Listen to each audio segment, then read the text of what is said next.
Wenn die Deutschen Curry hören, denken sie in erster Linie erstmal an die Gewürzmischung, an das Currypulver.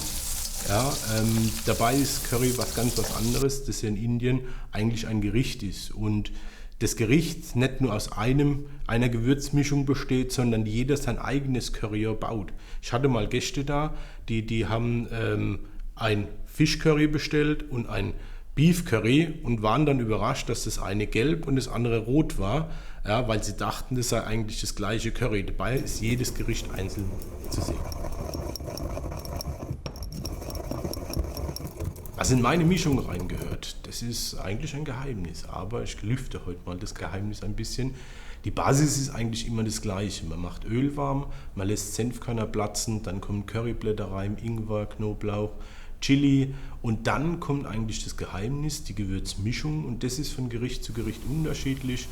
Das ist wirklich abhängig von dem Gericht, was man gerade macht. Das Restaurant wurde im September 2014 gegründet. Das indische Haus jedoch, das gab es schon ein Jahr früher. Unser Beginn war, indem wir Erlebnisabende gemacht haben und uns in Restaurants eingemietet haben, um sowohl die kulinarischen als auch die kulturellen Informationen in diesen Erlebnisabenden zu transportieren. Und aus dieser Idee heraus ist dann ein Jahr später das Restaurant entstanden. Wir sind quasi sesshaft geworden. Indisch kochen habe ich eigentlich gar nicht gelernt.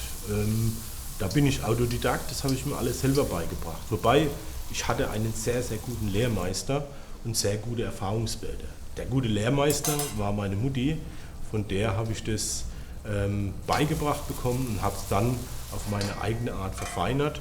Und die Erfahrungen sind natürlich 40 Jahre Esserfahrungen, ja, die ich tagtäglich von meiner Mutti bekomme. So, wir haben jetzt einmal Chicken, Tandoori, dann haben wir das Karotten-Erbsen-Curry, dann bei dem roten aufpassen, das gute Schärfe.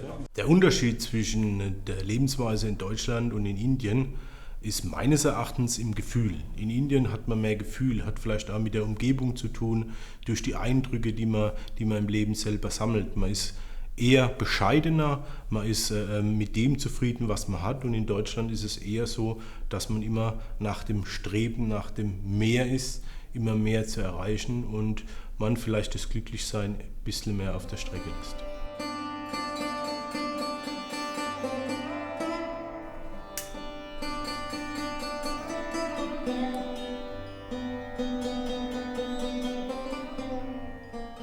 Wer oder was bin ich? Bin ich deutsch oder bin ich indisch? Eigentlich ist die Frage relativ einfach für mich zu beantworten, weil 37 Jahre lang war ich typisch deutsch geprägt, habe meine Schule gemacht, habe meine Ausbildung gemacht, häusliche Familie und so weiter. Alles wie so ein typisch Deutscher ist, bin auch mit den deutschen Gewohnheiten und Gepflogenheiten groß geworden.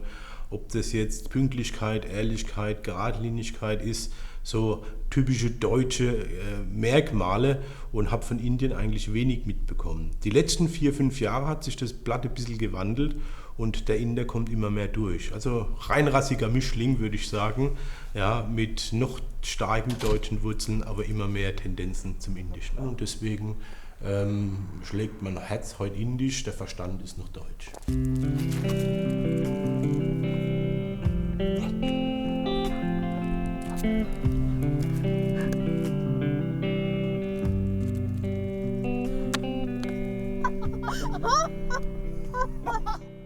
Von meiner indischen Heimat habe ich relativ wenig in meiner Kindheit oder in meinem späteren Leben erst mitbekommen. Ich bin einsprachig groß geworden, das heißt, die Sprache habe ich nur brockenweise jetzt dann zum Schluss gelernt. Auch die indische Kultur an sich war weniger das Thema bei uns. Alles, was ich jetzt von Indien lerne, lerne ich durch meine Reisen oder durch meine Besuche dort. Meine Eltern sind das Wichtigste.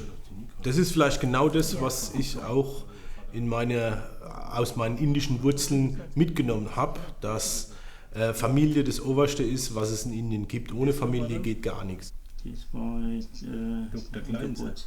Geburtstag. Er war hier drüber bei uns im Haus. Drüber? Ja. So der Onkel von Opa nicht, gell? Ah, der Opa ist auch da. Wo ist der Uropa? Das ist doch Europa. Ja. Wir sind immer fortgeflogen, du bist immer bei der Oma gewesen. Stimmt, genau. Ah, ja, sicher. Wer ist das? Isaac? Wo ist der Joseph? Okay, nicht. War das Auto, wo du damals auch gehabt hast? Ja. Für Bad Mergentheim?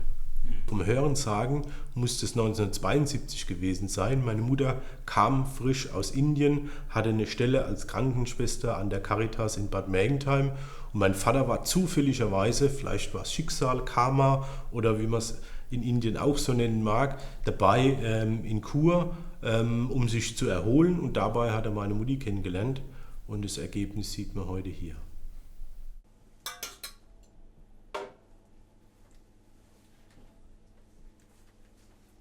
In meinem früheren Berufsleben habe ich zunächst Bauzeichner gelernt, danach bin ich in die Finanzbranche gewechselt. Stellt sich immer die Frage, wieso tausche ich eine sichere Existenz, die schon 20 Jahre besteht, in eine unsichere und gerade noch in eine gastronomische Zukunft.